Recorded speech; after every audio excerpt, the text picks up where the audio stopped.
them. They have made thralls of soldiers and civilians both.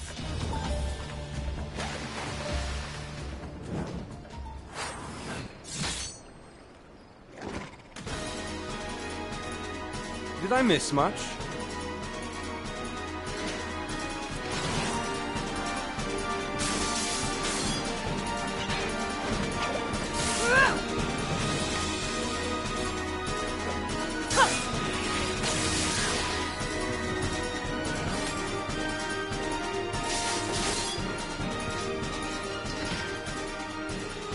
So that is how you fight in the Far East.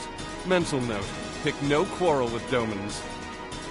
But seriously, if I am to keep up, I must needs forsake elegance for efficiency.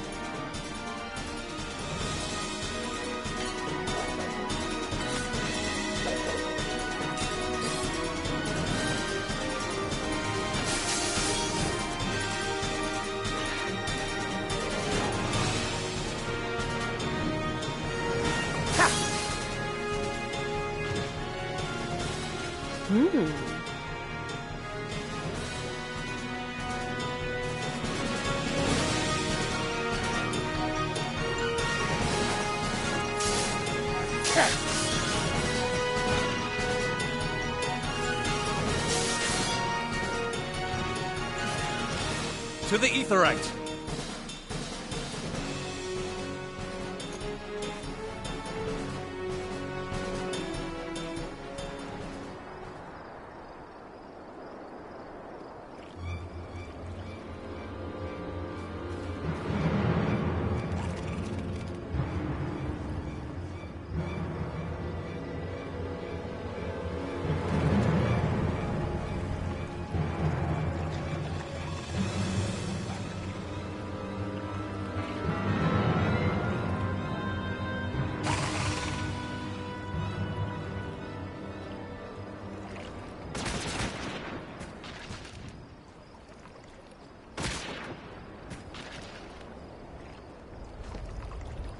You'll forgive me my lateness.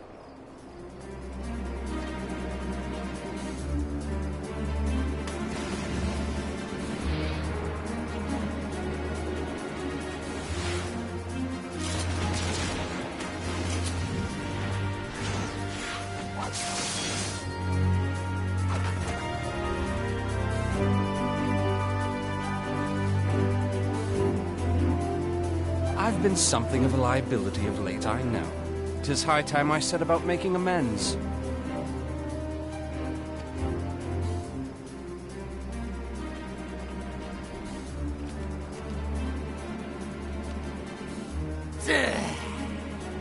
Long have you shriveled swordwalkers tormented our kind. But no more! Your time is at an end!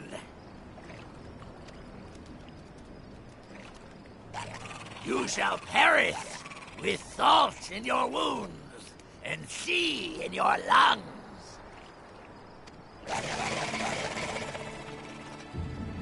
Lord of the world, hearken to our plea. Lord of the world, deliver us from our misery. Do you feel that?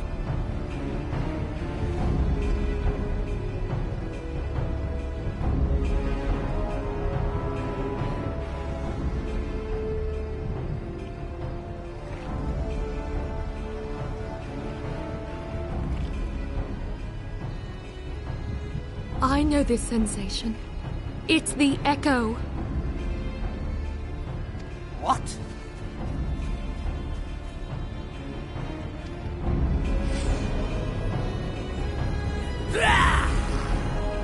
Such power! It is transcendent!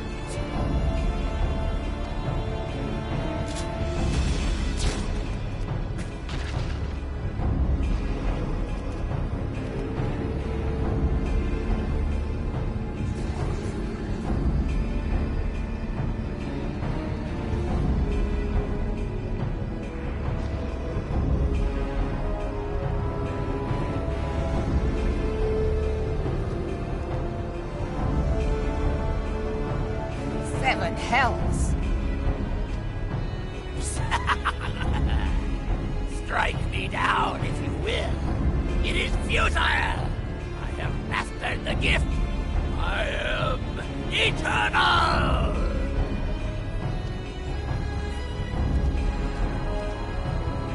O mighty Leviathan, ruler of the seas, born of waters primordial, I offer unto you this frail flesh, that you might grant your faithful servants deliverance.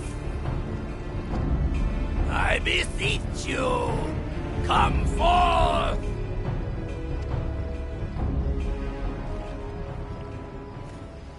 Die, damn you!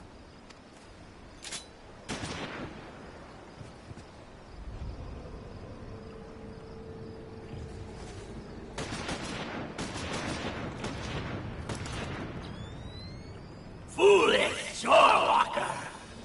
You cannot kill that which is eternal!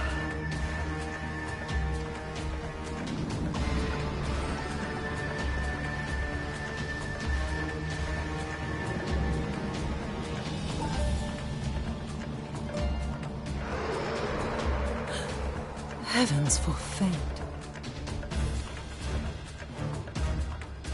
Damn it all!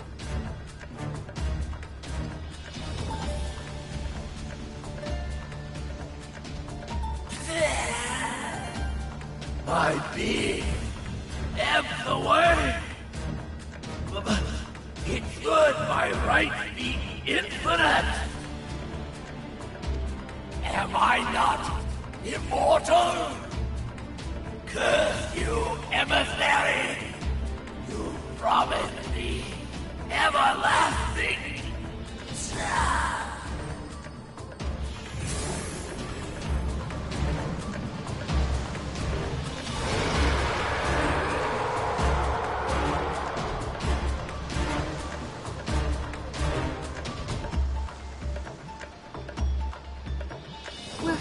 Where did he go?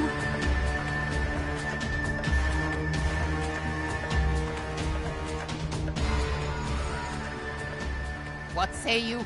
Nary a single ship? Hells take that sea demon! Gather the survivors and get to shore. Leave the wrecks for the pirates.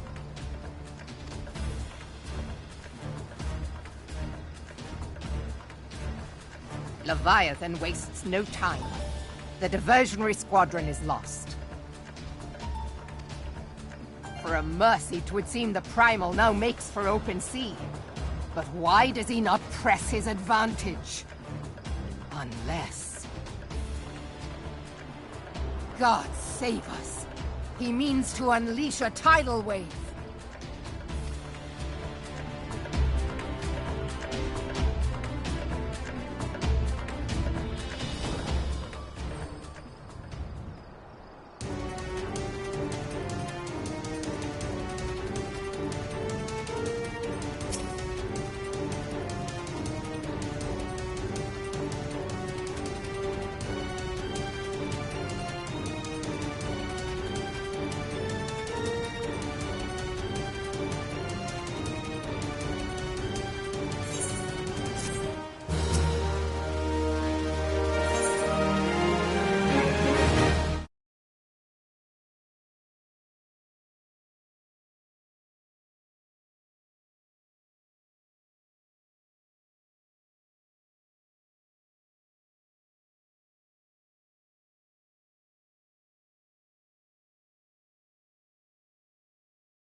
There used to be a hamlet beyond South Tidegate in western La Noscia.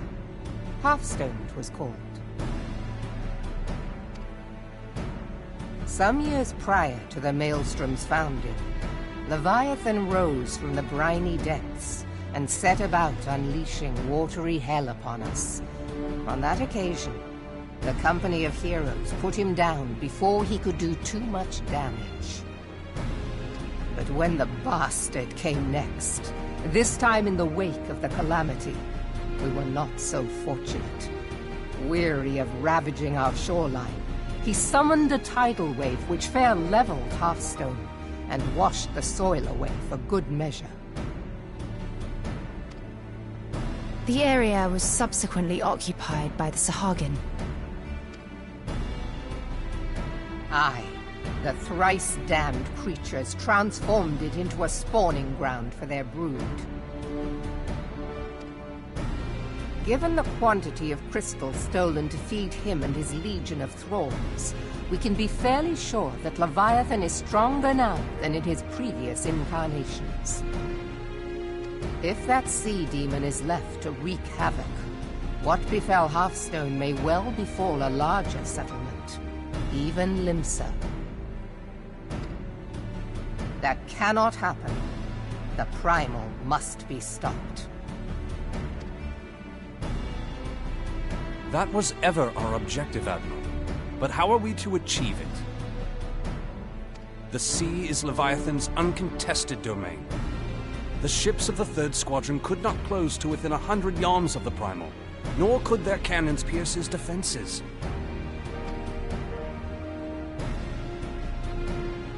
I have read the reports, Master Thancred. Our warships may as well have been bloody pleasure barges for all the good they did. 7 hells! Is there no way that we might strike back? The Company of Heroes defeated Leviathan, having first lured him into an inlet, but we must needs contend with him upon the open sea. It will avail us little to consult past experience.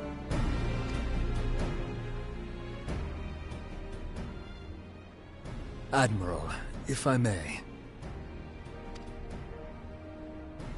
Speak freely, Marshal. By all accounts, Leviathan's most formidable weapon is the very sea itself. Waves and whirlpools, tides and currents, all these things are his to command. The key to victory, I believe, lies in disarming our foe. This, in effect, is what the Company of Heroes achieved with their ruse. We cannot lure Leviathan from the sea a second time. But what if we could weaken his hold upon the element of water? I have heard of devices capable of such wonders. They draw upon the power of corrupted crystals, I am told. If mounted upon a ship, such a device might be used to prevent Leviathan from bringing the full force of the sea to bear against us, rendering him no more dangerous than any other sea serpent.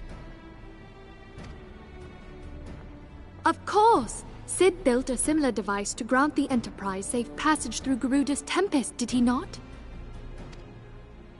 Begging your pardon, my lady, but to give credit where it's due, this is something I heard from an old arcanist friend of mine. It makes little difference who thought of it first, so long as it works. Beg the specifications of this device from your friend, and I shall pass them on to our people at Naldic and Vermelis. But before we proceed any further, I would voice one concern. Piercing Garuda's defenses is one thing. Suppressing Leviathan's attacks, quite another. In matters of science, I am as a babbling babe, but I cannot well imagine that such a feat would be possible without a veritable mountain of corrupted crystals. The question being, do we have a ship big enough to bear such a burden? Mayhap not, Admiral, but two might. Recall you the tale of Mistbeard's greatest haul? It is said that he lashed 2 ships together, side by side, the better to bear his plunder. By your leave, we might attempt to repeat the trick. The gods know it would be quicker than building a new vessel. Mistbeard did this. Truly, Marshal, upon the subject of the Pirate King, you are as a scholar. Now, from what I have gleaned of these matters, the device will need to be in close and constant proximity to the target. To wit, we must lash our twin vessel to Leviathan. This in itself will be no small feat. Ramming speed will be required, but given the weight of the cargo, that will only be attainable with the aid of a towing vessel.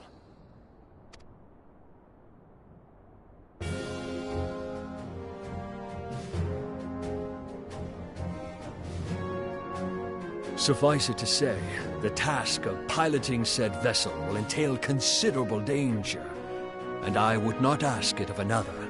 I volunteer myself.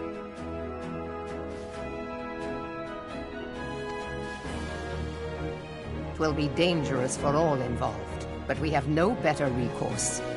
Very well.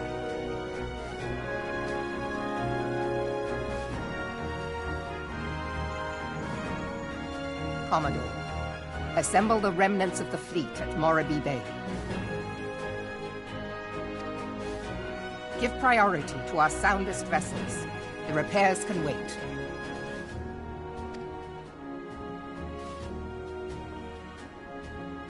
Storm Marshal Slafierson, command of the operation is yours. I want that twin vessel ready to sail post-haste. At once, Admiral.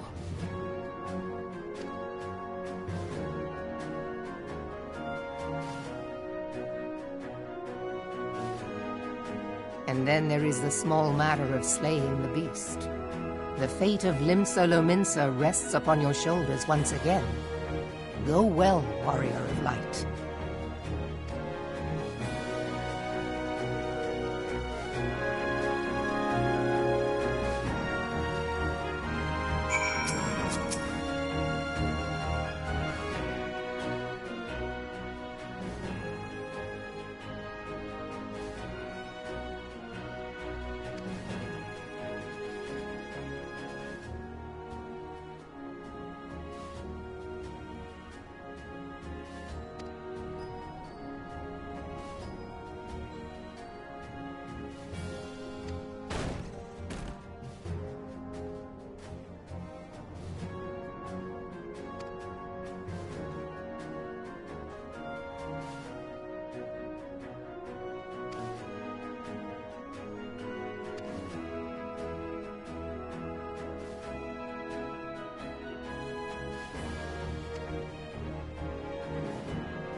we Lominsons are sworn to strive, till sea swallows all. And swallow all it would have, had Leviathan prevailed. That we still strive now, we owe in no small part to you. Not for the first time, you have delivered Limsa Lominsa from the wrath of a primal. Never has our nation known a stouter ally. On behalf of my people, I give you my humblest thanks.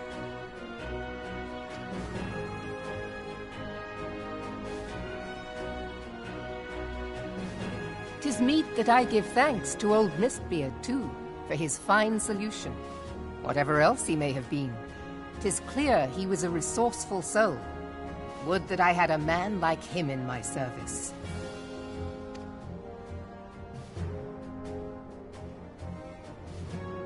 Before I set foot in these lands, I had no inkling that the people of Eorzea contended with such mighty foes. Suffice it to say, their existence came as something of a shock, as did the idea that they could be defeated. This experience has served to remind me of the vastness of the world, and the boundless potential of man. Though I am but a refugee in this realm, I would fain be of use to you in your fight. Know that I am tutored in one of the foremost combat arts of the Far East. It may seem outlandish to the Eorzean eye, but should any of your people care to learn, I would be pleased to initiate them. And I will see to it that they are grateful. I have no doubt that your knowledge and skills will serve us well. Besides, your art is not so outlandish as you think. Would you not agree, Master Thancred? Naught escapes your searching eye, Admiral. Few are privy to this information, but Limsa Lominsa is home to a certain secret fraternity. Its members are trained in a form of combat not unlike your own. By my judgment, it should not be beyond such individuals to adapt to the techniques I witnessed you employing with such admirable deftness. I am heartened to hear this. I too noted a kinship between your style and mine own, though it seemed to me that you fought differently in the beginning. I suppose I did. What can I say? I'm a man of many talents. Though you may labor to believe it, Thancred was once something of a scoundrel who fraternized with the criminal class in these parts. Yestola! You jest, of course. But for a chance encounter with Alphino's grandsire, he might never have left Limsa Lominsa, or received an education in Sharlayan, or taken up his post in Uldar, which is where he trained in the blade, lest you wonder.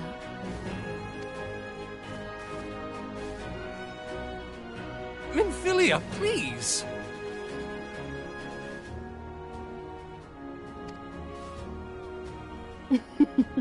It would seem there is more to you than meets the eye, Master Thancred.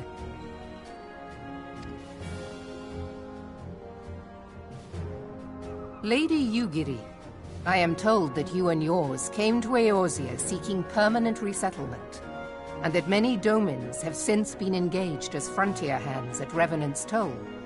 Moderna is many things, but a place of refuge it is not.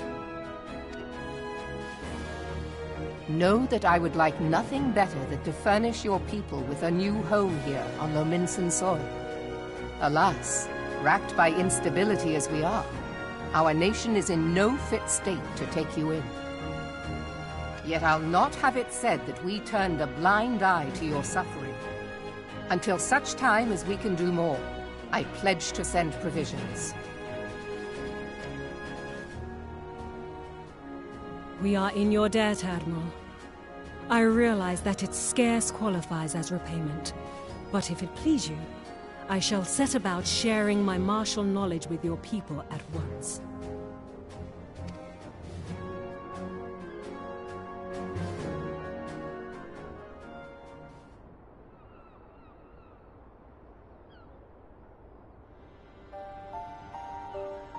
You wished a word in private.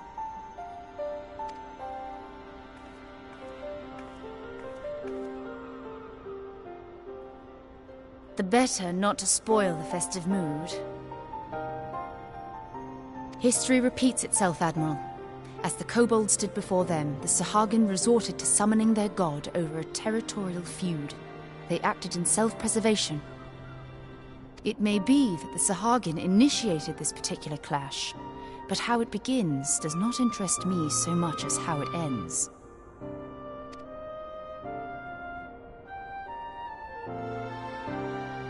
I have not forgotten our conversation, Y'shtola. I am aware that man bears part of the blame for the Primal's existence. Nor am I ignorant of the Sahagin's reason for acting. They sought to secure a place to breed and multiply that their kind might survive. Self-preservation, as you say. But we have as much right to live and thrive as they. If our own survival is threatened, are we to lay down our arms and welcome oblivion? Nay. And so you kill, that you might live. Yet if living is a right, then that right belongs to all peoples, be they men or beastmen.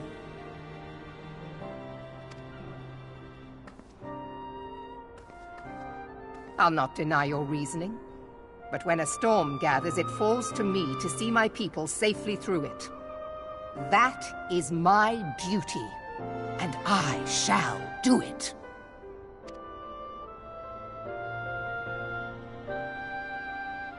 As must we all, Admiral. Stay the course then, but know that it will lead to no good end.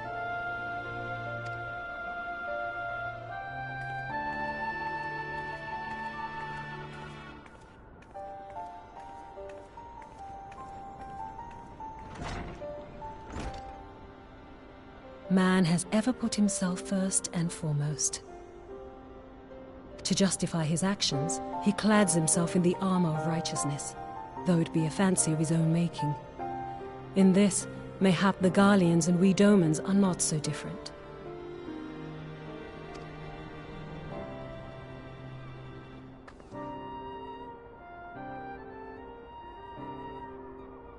Eorzea has become as a raging sea. If we are to keep our heads above the waves, we cannot scruple to drown the man next to us.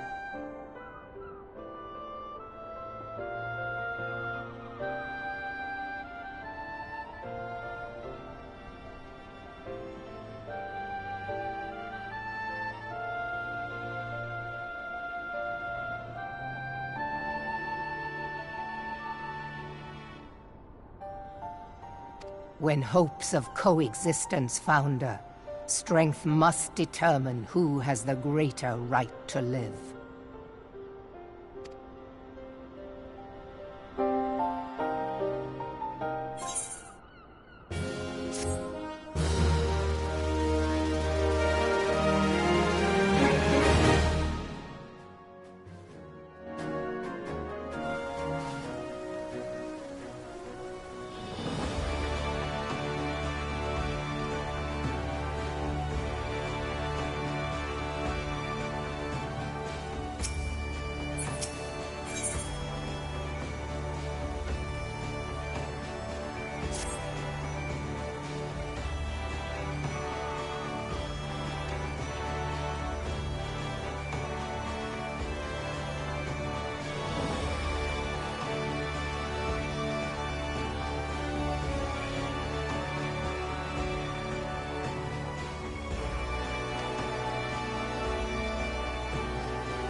I have been reflecting upon the events which took place during our visit to Vilbrand.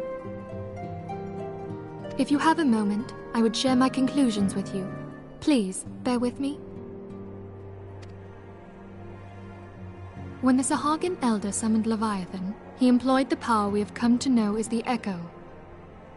Though I cannot well explain the how of it, it would seem he became immortal in so doing. When the Admiral subsequently slew him, his spirit emerged from his lifeless flesh, a consciousness shorn of physical form. Thus transfigured, he took up residence in the body of his minion with the ease of a man donning a favorite glove. Long have I known that the Echo allows one to pass through the walls of a man's soul. But never did I imagine that it could free us from our own flesh, nor less that our souls could then occupy the next corporeal vessel to take our fancy. It was of this that Elidibus spoke, an existence which knows neither cessation nor oblivion. And yet, though the Sahagin had mastered his gift and thereby become immortal, he was by no means invulnerable.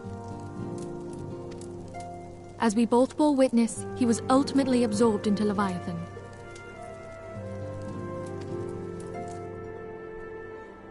And the import of this observation? If the Ascians' mode of existence is indeed the same, it can be inferred that they too are not invulnerable, that they can be destroyed. There exists a legend which tells of souls who are reborn upon the cusp of each umbral calamity, that they might stay the encroaching darkness. To most, it is but a fairy tale, yet recent events have given me cause to wonder. Could the legend in fact refer to the Echo? Much and more yet remains unknown, but I am confident that all will become clear in time. For the present, however, what matters is that the key to defeating the Ascians may at last be within sight. With Urianger's aid, it is my hope that I shall fathom this matter ere long.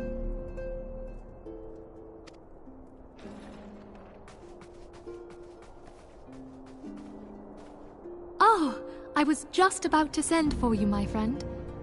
Is Artemis? Grave tidings from the Sharlayan motherland, my lady. It doth concern our distant allies, the students of Baldessian. What of them? My lady, the Isle of Val, which for many years hath been the Order's home, is no more. No more? Whatever do you mean? I relate only that which hath been conveyed unto me by our agents. An etheric wave of the highest magnitude was recorded in the region. Soon thereafter, 'twas observed that the isle had ceased to be. 'Tis postulated that a magic was evoked, like in power to Ultima. 12 preserve.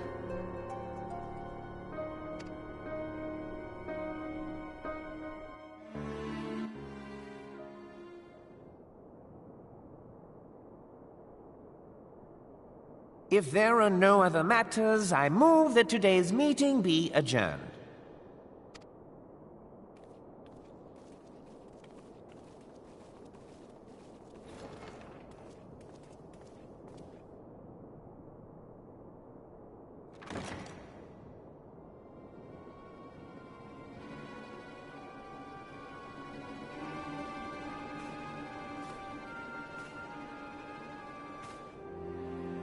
It is done, my lord.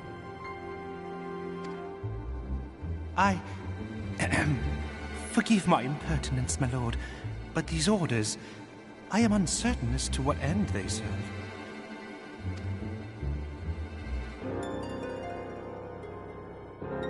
Revolution.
Come, you must have gathered by now that Tataru is given to exaggeration.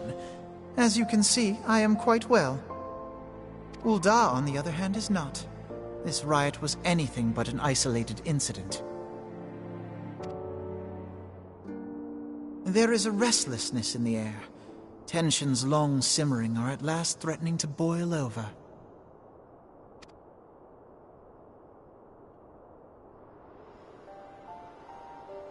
Ul'dah is a nation infamous for the great disparity between the wealthy and the poor.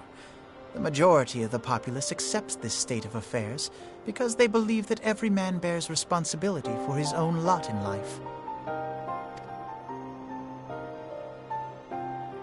To an Ul'dan, money is the foremost, and some would say the only measure of a man's worth. Small wonder that the wealthiest wield the greatest influence.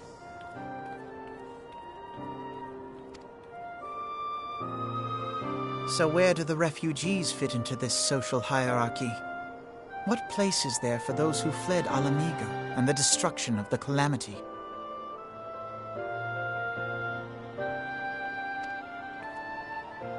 Plainly, there is none. They have no wealth, no power, and no worth. To the Ul'dan way of thinking, they may as well not exist.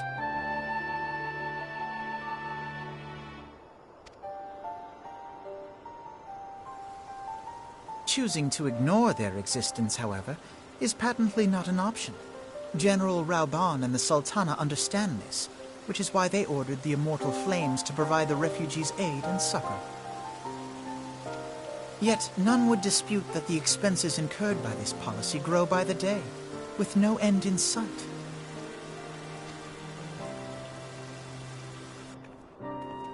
This has prompted more and more Ul'dans to question their obligation to aid these worthless wanderers.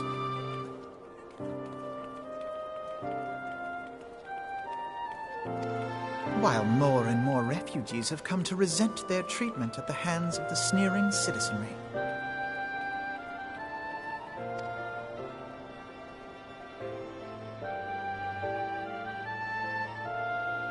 The manner of Lord Lolorito's refusal to grant the Dolmens asylum bespoke a disdain for all refugees, an attitude shared by the rest of the monetarists. And you may be sure they make no effort to conceal their opinions. It was only a matter of time before the refugees united in protest, nor is it any surprise that some among them would ultimately resort to violence.